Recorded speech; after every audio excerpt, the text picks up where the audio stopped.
Hey guys, what's up? Wanted to make a quick video on 8mm stub shafts and the hubs that they use. So a lot of people are interested in this 8mm stub shaft, but I feel like you just kind of lose them when it comes to hubs. And I think the only reason for that is because it's different than just a standard hex and hub that like the Axial shaft will use. And I think once I start talking to people about the different options that the 8mm stub shafts use, there's too many options for one, which could be a good thing or a bad thing depending on how you look at it, but there's too many options for the guy to just jump into it. But then it's also, they just don't understand how simple it is and how easy it is to run. So I'm going to run through some of these things and show you kind of the benefits. But before I get into the hubs, I just want to talk about the 8mm stub shaft itself, and talk about the differences and the reasons why you would use an 8mm stub shaft. So one of the biggest, most obvious reasons here is the size of the stub shaft. It's obvious, right? So you're relying on the biggest part of the axial shaft here is right here at the threads, or I'm sorry, the smallest. So this is 3.5 millimeters at its minor diameter, and you gotta count the minor diameter because that's its weakest point. So that's what you're talking about right there. That's your weakest point of that stub shaft, and that's what can be what breaks. Usually it's your ears, but that's the smallest piece. And then you obviously got your 8mm stub shaft, which is, I don't know how much I need to explain how much bigger and stronger that is. It's almost unbreakable. So the stub shaft itself, the diameter, that's one thing, but you also get to talk about the hex pins. So a hex pin on an axial is a 2mm hex pin, and then the hex pin on a 8mm stub shaft is a 2.5mm. So hopefully you can see this.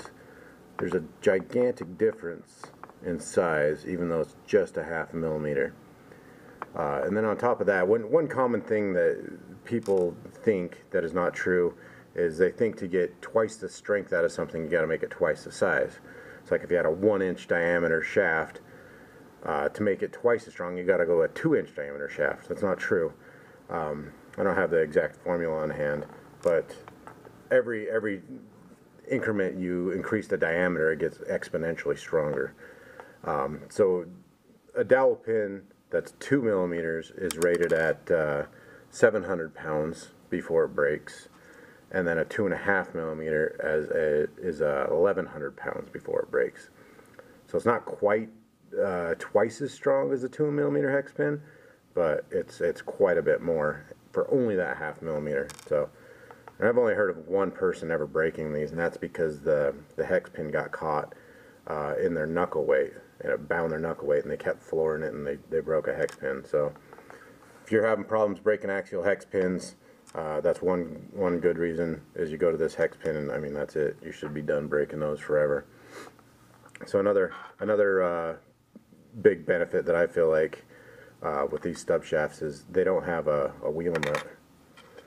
So I know if you guys have run axial stub shafts, you've had a wheel nut, and you probably carry a wheel wrench around because these things constantly come loose. It's one of the most common things to maintain on your car, even while you're driving it. You could probably tighten it 10 times in a pack. This always comes loose. So we'll go through the hubs in a minute, but the 8mm stub shaft doesn't have a wheel nut. They're held on by the hub, that's it. They never come loose. So if you watch how to install the hubs, you'll understand that. And then another huge thing is you can look at the slop in the universals on the axial versus the 8mm, and it's night and day. So here's the slop in the axial.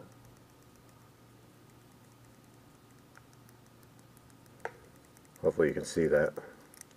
And then this is a well-used 8mm stub shaft. So that's actually a decent amount of slop because it's used, but you can see it's way less. You can see. Hopefully you can see. Hopefully the camera zooms in on that. Here's a new one. Here's a new stub shaft. guess I shouldn't have showed the old one, but the new ones almost don't have any. And I guess while I'm talking about it too, when I send out my axles will actually be tight.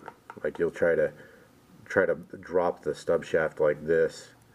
See how this one flops around? The ones I send out will actually just hold themselves straight in the air like that. A lot of people freak out about it and say that they're binding. They're not. Just run a pack or two through them, and then they'll be perfect. They'll be nice and tight. Everything wears out, so I always like to make it as tight as possible. Like this one isn't tight enough for me. I like them so tight that they stick. Like I say, one pack or two, you'll run them, and then they'll be perfect. They might even be a little bit sloppy after they're bound, or what do you want to call them. Then also in the ears themselves, so you can see how thick these ears are right here. So this is 2.5 millimeters wide here, and then on the axial shaft, they're only 2 mil. So if you're going to break an axial shaft, usually you break the ear off right here. So the ears will break, or this flange will break. And also on the 8 millimeter stub shaft, this flange right here, this thickness, that's 2 mil. You can see how thick this is. This is 1 mil. So you can see, if you take a look, how much bigger the 8 millimeter stub shafts are just overall. I mean, it's a gigantic upgrade. You'll never break stub shafts ever again if you go to the 8 mils. So that's the general overview on the 8 mil versus the axial stub shafts. So we'll go into the type of hubs that you can put on an 8 millimeter stub shaft. So the first one is a basic, easy one. It's just a plastic Delrin hub that I make. These are lighter than the hex and hub combo. So if you ran like a standard axial hex with a SLW hub, these are going to come out lighter, and that's pretty much what these were designed for. Is lightweight, so they do good on comp crawlers, or things that don't go so fast. You could try your luck on something like a bomber or a wraith, something of that sort, but the plastic isn't the strongest thing in the world. So save these for the comp crawlers and whatnot, and they'll work good. And I sell, so all my hubs put together, I sell a 0 offset, which is the narrowest, and then I sell what I call a 225, 475, and 600. So you can get those 4 different sizes, and if you need an in-between size, I have hub spacers, so you can just put a hub spacer between here and bolt those to the wheel. But the reason I call them like a 225, 475, 600 is that's how big it is from the hex pin to the face if you ran an axial hex with an SLW hub. So if this is a 225 and an axial hub, so if I measured from the hex to right there, let's see, on this one you're looking just over 225. I'd say somewhere about 240. Should be close. So that's the same thing. So if you had an axial hex, an SLW hub, it would be 800. It wouldn't be a 600. So a little bit weird, but hopefully that makes sense. I don't know if that did or not. I don't know if it confused you. So on these plastic hubs, they are plastic. So if you're good at being gentle, you can run a 440 screw in these holes, and they'll hold forever. But if you like to tighten things down too much, like I have a problem with, I got these little aluminum back pieces. You just slip those on, and then you can tap those in, and these hold great. I drive them in with a driver, and it'll hold the thread really well. So you can run those too if you want. That's an option. But as far as installing these, it's as simple as this. I was screwing around. There should have been a set screw in here. Normally there's a set screw in the end of this stub shaft. Should come that way. So you just slide the hub on. You just put the hex pin in, sometimes you gotta push them in there a little bit tight. So push them in so the pins flush, on both sides. And then tighten that set screw down. And that set screw is going to push against this hex pin. And that's it. You're done. It's really that simple. So there's nothing that's going to come loose. No hex pins to fall out. Nothing. I mean, that's just on. It doesn't really get a lot simpler than that, does it? So take it off. Same thing. I'm just going to loosen that up. Push the hex pin back out. I make these a little too tight because you're not usually taking these on and off a lot, so push them out. That's it. So that's how easy the plastic hubs are. So let's move on to the 0 offset. So these things are a little tight too, but all you're going to do on these is you can do the same thing. Just line up, just put the hub on. Which one is it? That one. You put the hub on, and then you got the holes. So you line up the holes with the hole in the stub shaft.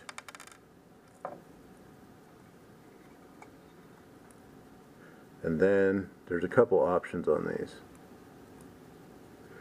So you can do the same as the plastic hub, right?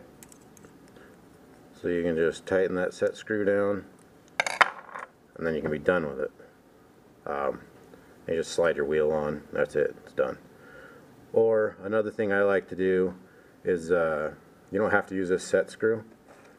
So if you're using 3mm, if you're using a 3mm screw to hold your wheel on, you can put this screw lines up, you can see, with the hex pin hole. So if you put a screw here and a screw here in opposing sides, the screw is going to hold the hex pin in because it won't let it fall out. So that's another way to do it. But one of the things about these stainless hubs is it has 3mm and 440 holes. So all the 3mm start where the hex pin is. So it'll go 3mm, skip 1, 3mm, skip 1, 3mm, skip 1. So every other hole is 3mm, and then 440 is the holes that you skipped.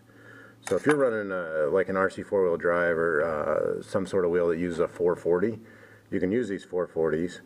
And if you want to hold the hex pin in with screws, then you can take a 3mm set screw, and you can just Loctite a 3mm set screw in like that on each side, and that will block the hex pin. So there's 3 ways to hold the hex pin in on these 0 offsets. Whatever way you want to do it, whatever's going to work for you. The reason that's helpful is because sometimes there's modifications that you need to do to these stub shafts, and so sometimes you can't run certain things, or you're running like a different wheel that takes a 440. There's different reasons you would do all 3 of those capture options. So this one is even a little more confusing. I think I said this already, but if I didn't, this hub is narrower than an axial stub shaft with a 225 hub on it. So if you were to put, where'd my hub go?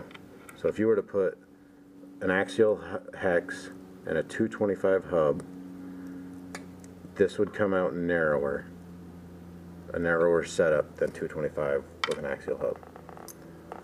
Hopefully that makes sense. And it just keeps going. It keeps going with the 0 offset hub, believe that or not. So the offset hub, you can put it on like I just had it, like this. Or if you get special knuckles from me, I can make some custom knuckles. You can flip this around, so now you're even narrower. See, so take a look at that. I'm going to flip this. So now you can be narrower. So if you have the right knuckles and you want to run the narrowest possible setup on any car, this is it. So a lot of people think like the 8mm stuff will make you wider. It doesn't. It has a possibility of making you narrower overall. It's the narrowest axle stub setup there is around, possibly. You just have to get the right setup. So you have to have a knuckle for me that works with these. You have to have the 0 offset hubs that'll work. And of course there's a million other things that can go wrong. Your wheels can be too narrow, your tires can be too wide, your links can be in the wrong spot, your shocks can be, I mean there's so many things that could change, but that's really on your end. I have no idea what's going on with that. So that's the 0 offset. That one's the most confusing, which kind of sucks because it's one of the best options, and I think this is the one that really tosses everybody around and people cannot figure out for any reason. So if that didn't clear it up, try to watch it again. Try to see if you can figure out all those options. I hope that's clear. They're still kind of confusing even after going through all that.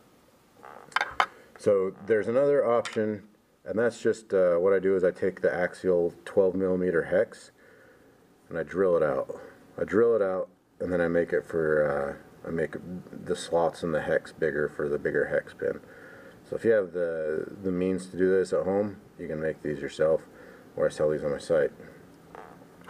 So these are going to be what you're more used to. So on these you just put the hex pin in, slide the hex over, and then we're back to the same old story. So if you want, you can tighten down the hex pin with the proper size driver. But you know, since this is only captured in single shear, that still slides on and off. But obviously you're going to be putting something like an SLW hub on now. So, but that's the problem with this hex setup, is you got to shave off the rest of this stub because the hub doesn't go on. So I conveniently already have one sitting here where I cut the end off. So as long as you're capable of shaving a stub shaft down, you can run these 12mm hexes. So see how that's flush on the end there? So you just put the hex pin in, put the hub on. This is just standard Axial stuff, and then the hub will go on.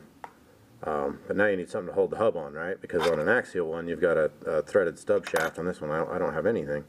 So you're going to take a 4mm. Sometimes these are 5mm, so it just depends. 4 or 5mm is what the size of these are. So right, so that just hit the hex pin, and then you can take a nut, and then that's it. So this basically turns it into like an Axial stub shaft, right? That. So now you're back to, if you're one of those people that whine about, oh, I gotta take my wheel off with 6 screws, I like doing it with just one nut. Here you go. We're back at it. Just one nut. It's the exact same as an Axial stub shaft. That's it.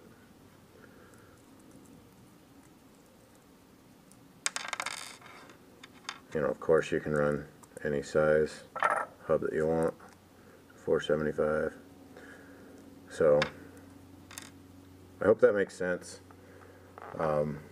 Like I say, the 12mm hex and the 0 offset hex, they all get pretty confusing for everybody. But as you can see, there's nothing to worry about. All you got to do is you buy your axle shafts with the 8mm stub. You get a knuckle that works with the 8mm stub, which is basically going to be just a deluxe knuckle. Is the only one you're going to be running. Or I've got some Vanquish knuckles that I modified with the bearings to take 8mm. So you got to run a knuckle, you got to get the stub shaft, and then you got to get hubs. So you need those 3 things to make this happen, and that's it. It's easy. It should work out good for you. But another thing that I forgot in the beginning about these 8mm stub shafts is when I make my knuckles, which you'd be running obviously, you get to run gigantic bearings. So let me give you an example real quick.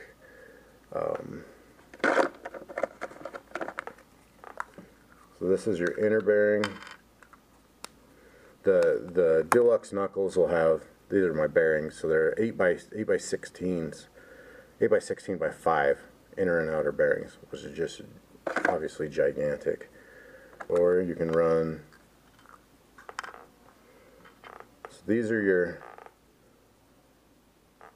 that's your 8mm bearings, and this is what bearings you're running if you're running axial stuff. I mean, the size is huge. If you've been running these bearings, you probably blow through these and these all the time. And I've been running these for a couple years now. I don't know how long, maybe 2 to 3 years. I've been running these 8 by 16. I've never had a problem with a single one. So that's a huge benefit to running the deluxe knuckles 8mm stub shaft. So you get big old bearings. And while I'm talking about bearings and I'm tempting you with big bearings, I could make you, if you got a problem with bearings and you like big stuff, how about that one? I could run this, I could make you a set of knuckles. I could make you a set of knuckles that runs that bearing. Or you could just turn my knuckles into trucks for a skateboard. And you could skateboard on them because that's how badass those bearings are. So here they are. Hopefully the camera shows that up. I can make you a set of knuckles with those. These are my standard ones, what nobody ever has a problem with, ever. So that's what I do suggest. Or you can stay with your wimpy axial stuff. So there you go. Hopefully that helps you figure out 8mm stuff. Gives you some information about it. And you know, the hubs, like I said, are the most confusing. So I hope that clears it up for you guys. If you have any more questions, let me know, and I'll see if I can answer them for you. Thanks for watching.